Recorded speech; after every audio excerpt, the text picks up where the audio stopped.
तो आज हम बात करने वाले हैं कॉमेडियन समय रैना की। ये कहानी है इंटरनेट पर शोहरत की ऊंचाइयों को छूने की, फिर एक ऐसे विवाद में फंसने की जो उनका करियर तक खत्म कर सकता था, और उस पूरी तबाही से उन्हें जो हैरान कर देने वाली सीख मिली उसकी। 4 करोड़। जी हाँ, 4 करोड़। जब समय रैना अपने पीक पर थे तो उनकी यूट्यूब शो को हर महीने इतने यूनिक डिवाइसेस पर देखा जा रहा था। सोचिए, ये सिर्फ व्यूज नहीं थे, ये तो एक पूरा डिजिटल एम्पायर था, एक बहुत बड़ा साम्राज्य। मैं फकिंग राजा था। ये समय के अपने शब्द हैं। और सच में सब कुछ बदलने से पहले इंडियन क्रिएटर इकोनॉमी में उनका रुतबा कुछ ऐसा ही था। तो चलिए थोड़ा और गहराई से समझते हैं कि वो असल में कितने सक्सेसफुल थे। मतलब उनके इंटरनेशनल टूर के टिकट पहले ही सोल्ड आउट थे और ऑनलाइन दुनिया में तो उनकी एक जबरदस्त पकड़ थी।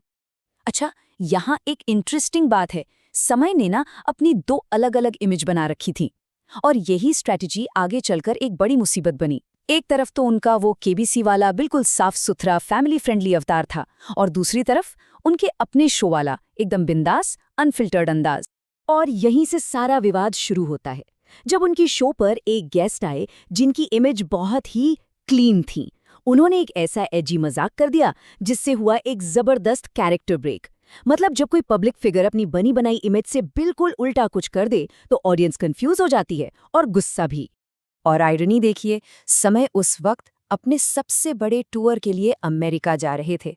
उन्होंने फ्लाइट में ही उस एपिसोड को एडिट किया और अपलोड कर दिया। उन्हें लगा कि उन्होंने 99% जो भी प्रॉब्लम वाला कंटेंट था वो हटा दिया है। पर जो रिएक्शन आया वो तुरंत था और बहुत जबरदस्त। पहले दिन एपिसोड मेंबर्स के लिए अपलोड हुआ, सब ठीक था, फीडबैक भी अच्छा था। दूसरे दिन एक क्लिप ट्विटर पर वायरल हो गई और नफरत का सिलसिला शुरू।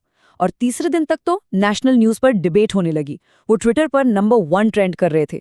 सिर्फ 72 घंटों में ऑनलाइन की बातें एक मेन स्ट्रीम मीडिया इवेंट बन गई। ये डिजिटल गुस्सा बहुत जल्दी असल दुनिया में आ गया और इसके नतीजे काफी गंभीर थे।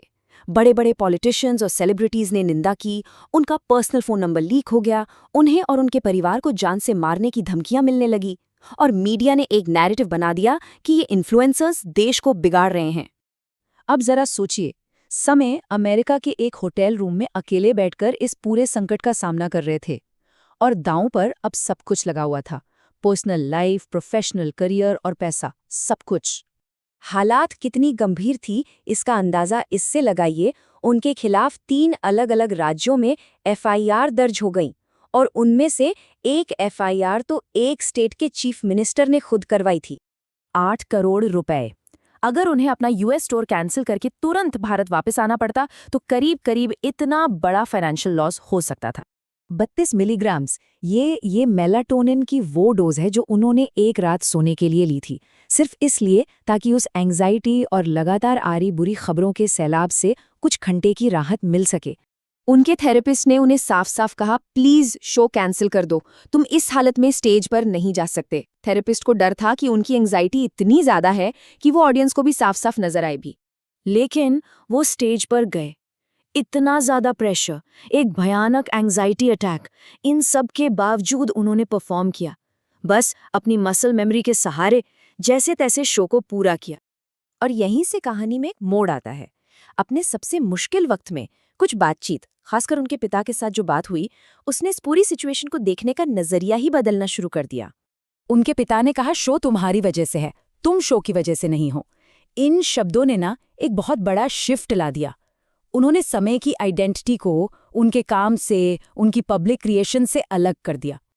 अब समय एक अजीब दुविधा में फंस गए थे।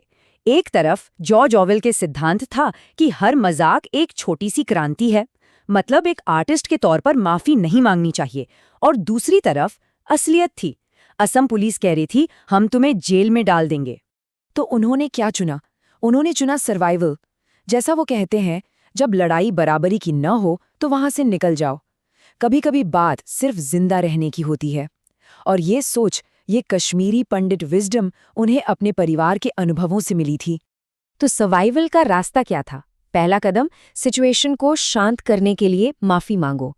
दूसरा कदम, चुप हो जाओ और न्यूज़ साइकिल को आगे बढ़ने दो। तीसरा, अपना टूर खत्म करो और अपनी शर्तों पर वापस आओ। और चौथा, फिर से खुद को तैयार करो और इस अनुभव से सीखो। मतलब जब लड़ाई अनफेयर हो तो मकसद क्रांति जीतना नहीं बल्कि अगले दिन की लड़ाई के लिए जिंदा रहना होता है। और इस सब के बाद जो हुआ वो कमाल का है। वो इस विवाद से एक नई क्लैरिटी के साथ बाहर निकले। पहले वो वैलिडेशन के पीछे भाग रहे थे, अब वो ऑथेंटिसिटी की तलाश में थे। और इसका नतीजा, पहले उनके टूर के 50,000 टिकट बिके थे, इस बार 300,000 टिकट बिके। एक तरह से इस बुरे अनुभव ने उन्हें और भी बड़ी सफलता दिलाई। आज वो कहते हैं, मुझे बहुत खुशी है कि ये हुआ, इसने मुझे और समझदार बना दिया है। सोचिए, वो अब इसे एक डिजास्टर की तरह नहीं बल्कि अपनी जिंदगी के सबसे जरूरी और क्लैरिटी देने वाले इवेंट की तरह देखते हैं। तो इस पूरे अनुभव ने उन्हें एक बहुत बुनियादी सवाल पूछने पर मजबूर कर दिया। जब एक ऐसा करियर जो पूरी तरह पब्लिक परसेप्शन पर बना हो वो हाथ से चला जाए, तो फिर एक असल में प्रोडक्टिव दिन का मतलब क्या होता है? और उनका जवाब ये है, जिस दिन पैसे के लिए काम करना पड़े वो दिन बर्बाद है। जो दिन दोस्तों और परिवार के साथ बिताया जाए वो प्रोडक्टिव दिन है। यही उनकी सबसे बड़ी सीख है। इस डिजिटल अग्नि परीक्षा से निकला एक बहुत पावरफुल सबक कि असल में क्या चीज़ मायने रखती है। समय की ये कहानी हम सबको एक बहुत ज़रूरी सवाल के साथ छोड़ जाती है। आज के इस इंटरनेट के दौर में ऑथेंटिक होने का, असली होने का मतलब क्या है? ऑनलाइन फेम का ये जो खेल है, इसे खेलने की असली कीमत क्या है?